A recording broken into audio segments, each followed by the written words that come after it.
Good afternoon. Welcome to this afternoon's edition of the Richard Urban Show. I'm your host, Richard Urban, coming from historic Harpers Ferry, West Virginia. We bring you news and views from the unification principle point of view. Today's episode is Beat Your Swords into Plowshares. We've now all heard about the invasion of Israel by Hamas and the murder of over 1,000 Israelis and over 100 or more have been captured and drugged back to Gaza. So we're all appalled at that, or should be. But I'd like to look more deeply into it from a broader perspective. And make no mistake about it, this was a second Holocaust. By the way, my mom is Jewish, so I'm actually Jewish. And also, I have, although I'm not in touch, I'd like to be in touch. I've been thinking to work on that with my more distant relatives on my mom's side in Israel. So, also, I have at least 9 aunts, great aunts and uncles who were murdered in the Holocaust. So this is not a small thing. But the question is, what is God's viewpoint? What is the broader viewpoint? What is the solution to these issues? So I'd like to start by reading an excerpt from God's Ideal Family as a Model for World Peace, given in Washington, D.C., September 23, 2005, by Reverend Sun Myung Moon. This reading is from God's Ideal Family as a Model for World Peace, and it includes extemporaneous comments by Reverend Sun Myung Moon. This speech was given in Washington, D.C. on September 23rd, 2005. In this age, war is a most primitive and destructive means of resolving conflict. It will never lead to lasting peace. People are dying of starvation. More than 20 million people die of starvation every year, which is more than 60,000 people average a day. Now is the time, as the prophet Isaiah taught, to beat our swords into plowshares and spears into pruning hooks. It wouldn't take 10 or 20 years if we truly are united in this spirit. All the great scholars from around the world, they can be educated with this kind of philosophy, this kind of truth. Then they will stand up with new determination to solve all of these problems.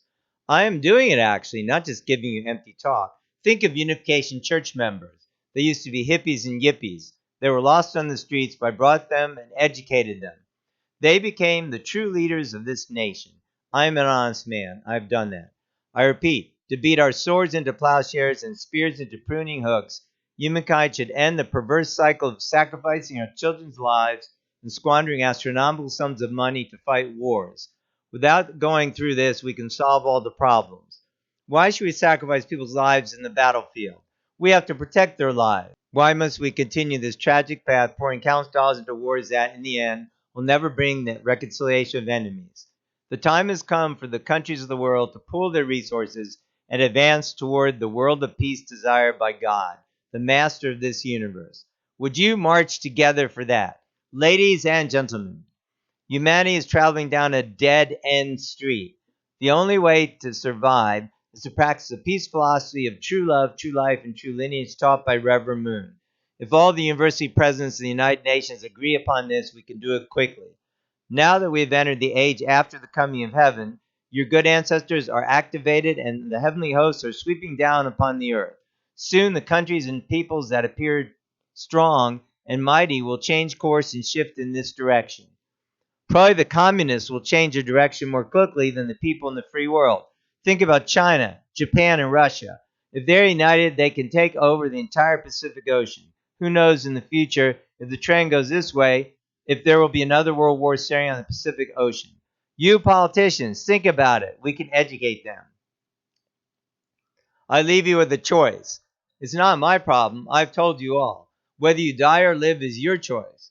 There can be no perfection in ignorance. If you don't know anything, there's no way to perfect yourself.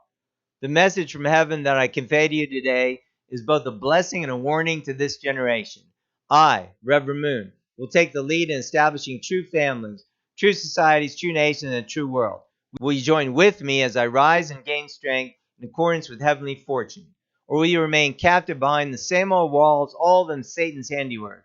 You, Protestants and Catholics, you all have to be united. No more separation. You have to straighten the course of the United Nations. We have to educate them. If you have such a spirit of determination, you have to utilize all the media arms, such as radios and televisions and so forth, and spread this truth all over the world. It may not take even 6 months. We can do it. You, Archbishop Stallings, and this and that, all those leaders, I expect you to become such leaders. Do you understand? Or will you remain captive behind the same old walls, all of them Satan's handiwork? The wall of your religion, the wall of your culture, the wall of your nationality, and the wall of your race, and spend the remainder of your time on earth in agony and regret. Heaven is summoning you to be wise leaders who will set aright this world of evil and establish a new heaven and new earth. Would you like to become emissary of God? That ends the reading of this excerpt. So we can see in that excerpt that Reverend Moon, Father Moon, is talking about beating our swords into plowshares. And that war is the most primitive method. And in this age, it's not necessary. So what am I saying? As I saying Israel should just stand by during their Holocaust? No, that's not what I'm saying.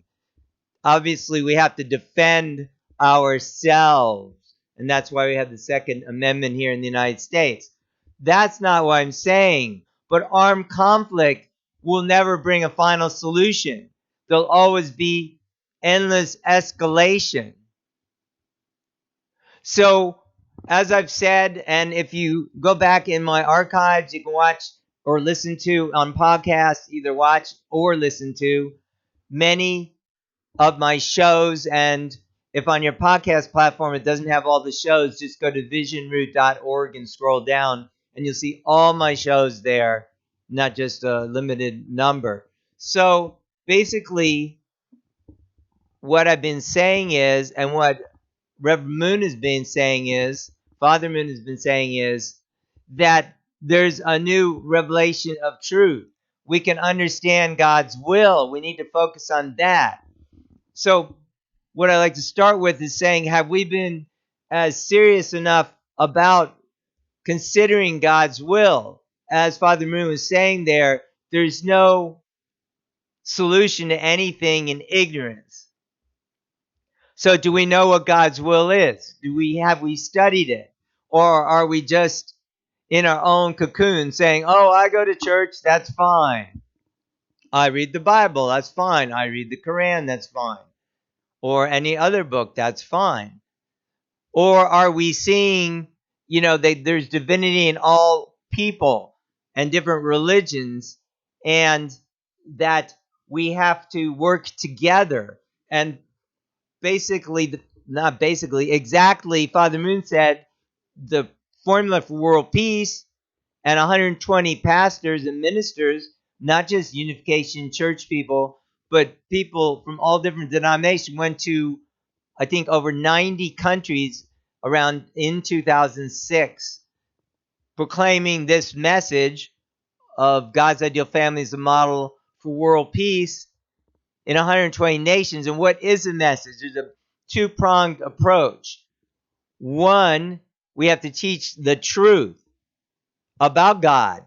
First of all, that God is our Father, that He has a principle of creation, that God's families are the model for world peace. Things that we now used to take for granted, like, oh, we get married, we have children, and now when we see 30, 40% plus of children being indoctrinated by spurious teachers in schools and online media presence and all kinds of garbage, then we have to wonder, if we shouldn't be a lot more serious about what Reverend Moon's saying and not just dismiss it or saying what we're doing is good enough.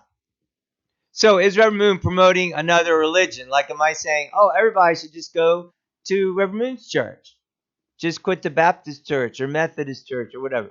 Or, no, that's not what I'm saying. Go to any church you like. What I am saying is, though, we have to come together on the basic principles of humanity, that God is our parent and God isn't like left or right. There's plenty of blame to go around on all sides. So, what am I saying? That Hamas isn't the aggressor in Israel? Well, I'm not saying that. Actually, we don't know all the circumstances of everything. But I am saying that the solution isn't a continuing escalation of military conflict. That's not the solution in this age. And that can be avoided, but the hour is getting late. I mean, Father Moon gave this speech 18 years ago now, and how many people have really taken heed? How many people have really studied what he's saying? How about if our leaders, whether it be any party, study these words and bring a viewpoint that is centered on God into the public sphere? That is a more broad viewpoint that encompasses the new truth, meaning, what God is saying in this age. God has brought new words of truth in this age to help us understand, all the things that Jesus was saying in the Bible. And so the first part, as I said, of the formula is to know God's new truth. Ignorance is not bliss. And saying you didn't know or don't want to know or stick your head in the sand is not bliss either, or is not going to help anything. And the second part is the blessing. The blessing means the blessing of marriage. So what that means is where we put marriage back into the Garden of Eden. So it is a God-centered marriage that strives to fulfill God's ideal of marriage. So it brings marriage to a new level, and it also brings marriage out of the fallen state, because we're all descendants of Adam and Eve who fell. So that's the purpose of the blessing. And then by applying God-centered principles, you can make your marriage successful. So, for instance, imagine that Jews were married to Arabs. I'm sure there are some Jews married to Arabs, by the way. There's a lot of Arab people in Israel. I know that Orthodox Jews might not intermarry, but a lot of people aren't Orthodox Jews. They're secular Jews or other kinds of Jews. Anyway, I'm sure there's Arab and Israeli couples. So say you're an Arab and Israeli couple, meaning Jewish and non-Jewish, or Jewish and Gentile, or Jewish and Arab, whatever. Jewish with some other faith. Then, say your children are over there or relatives in Gaza. Are you going to blow them up? Or say you're in Gaza. Are you going to blow up those who are in Israel? No. This is a long-term solution. It's based on love. When we say love, I'm not talking about some vague concept. And again, I never said don't defend yourself. No, I didn't say that. What I'm talking about is love. I'm talking about love in marriage, love in the family that expands past just your own children to the love for humanity that starts in your family. So we shouldn't lose focus on these core principles. We could have already enacted what Father Moon said. So we have actually a new website, and we're launching phase 1 this month, called unionstation.love. So there you can receive the blessing of marriage, whether you're a part of the Unification Church or not. And it's especially for those who have stayed abstinent in preparation for marriage, or also those who have returned to abstinence can find their blessed marriage partner. Blessed marriage means the tradition of marriage and unification movement. Again, it doesn't mean you have to attend the Unification Church or anything like that. It means you receive the marriage sacrament, unification tradition. You can attend any church you like. Or if you don't go to church, that's also your choice. But I do say you should study the truth. You should study the word every day. In our tradition, we call that hundake, which means study or even selling the word. It means you make it your life and tell other people about it. And if you think about a triangle, right now we might think, or some people might think, on the bottom is it's not like on the bottom is the President of the United States or the Congress or even any government official. On the bottom is families who are godly, and then that builds a society, nation, and world that are godly. And in fact, we have to, of course, as many people point out, work locally, and we should work at loving our neighbor locally. So it starts with me and you. The issues like instability of families, divorce, immorality, contentiousness, lack of love, unrighteousness. Where does that start? In the White House? In Congress? No, it starts with me. It starts with you, in your family. And then when that is secure, we can have good leaders and good people. And we do have good leaders and good people. Not totally, but we certainly have some, and that can expand out from there. So we've got to focus on those things, understanding the new truth. You say you haven't studied the new truth. Okay, well, go over to our website, visionroot.org, resources, and start studying the new truth. What's your excuse for not studying it? No excuse, just do it. So we need to know what's going on, and then we should seek the blessing of marriage. Also, already married couples can do that too. So especially want to invite all these singles out there to join Union Station, take the required blessing preparation class, and we're working very soon. We will be working and are working on phase 2, and by the end of this year, we'll have it so you can register your matching profile and prayerfully be matched with somebody who will be your eternal mate. So that's what we have to do to build world peace, because it does begin in the families, where enemy nations come together in families, literally in love. This is the only long-term solution. These problems can never be solved through wars and things like endless war in Ukraine. By the way, we need more reporting about what's actually going on over there. You don't see many reports of all the people who've been blown up, or all the Ukrainians killed, or all the Russians killed. People who want to send money over there. I mean, I'm not trying to be how do you say, cute or whatever you want to call it. But would you send your children over there to fight in a war? Again, I'm not suggesting that we should be involved in the war there, but we are involved. We're sending hundreds of millions of dollars there. Why? We should support Israel. I'm quite sure they need some assistance. But Ukraine, no. Why are we sending money over there? Why are we making a proxy war with Russia? I've talked about that in other issues.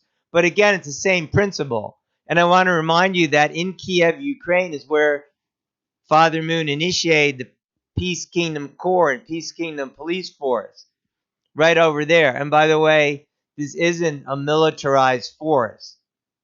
Some maybe have tried to make it out to be that, but he made it clear that it's not an armed force. Could they have a security unit? Yeah, I suppose they could. Even people like, presidential candidates have a security unit, but having a security unit isn't the same as primarily being a militarized force. It's an education force, meaning they'll teach this truth I'm talking about. Why aren't we teaching this? And in fact, at that meeting with Father Moon, there were both Ukrainians there and Russians there. And they were invited and did join this peace force. I'm not honestly sure about the current status, what happened to that initiative that started there in October 2005. But I do know that there were many workshops held prior to that in Crimea, which is actually one of the areas that Russia has now taken over that was part of Ukraine. It's extremely ironic, to say the least, that that's the very area that Reverend Moon chose for having these workshops. And thousands of youth went to the workshops. And in fact, many of them are intermarried. So do you think the people who are intermarried want to send their sons and daughters, whether they be on the Russian side or the Ukrainian side, to kill each other? Are you insane? This is not the solution to anything. So again, I urge you to study the new truth. You can start with some of the resources out there, especially study the speech I'm referring to. I'll post it below, which is really Peace Message number 1, and also Peace Message 10 you can find there, and many other resources. I do hope you've enjoyed this message. I do pray for all those, even my own relatives. Very likely some of them have been killed in this massacre. But we got to ask more deeply, why? Why is this happening? We all have to repent. We all have to repent. Why did the Holocaust happen? We all have to repent. We all have sinned. We've all fallen short of the glory of God. So just to get up there and say one side is 100% right, that's not going to ultimately solve the problem. We need a vision of the new truth, and we need the blessing of marriage. That's what we need. War is not the way to solve any problem. And again, no, I'm not saying you don't defend yourself. Yes, but that's way down the road. Why haven't we taken seriously what Father Moon said? Why haven't we formed organizations to educate about this great truth and educate the UN and work together as one people of God, not left, right, but children of God. That's my message today. We have to beat your swords into plowshares. That's what we need to do. So it's up to us. Do we want to go away of annihilation, destruction, World War III, or do we want to go the way Reverend Moon said? He told us there'd be consequences. Do we listen, or we just think, ho-hum, something else? We don't need to listen to that. I'm Jewish, I'm Muslim, I'm Christian, I'm humanist, I'm nothing. I don't need that. Okay, well, I wouldn't be so sure. I need it. I think you need it too. All right, that's my message for today. I hope you enjoyed it. Do like, do share, do comment. And I pray God will bless you and your family. I do pray for all those who are grieving now in Israel, and that's this second Holocaust. We all should grieve together, because when that happens, we're all part of humanity. But we also all should work for what we're supposed to be doing, as I just said. Thank you for listening. God bless you. Until next time, I'm your host, Rich Urban, coming from historic Harpersbury, West Virginia. Good afternoon.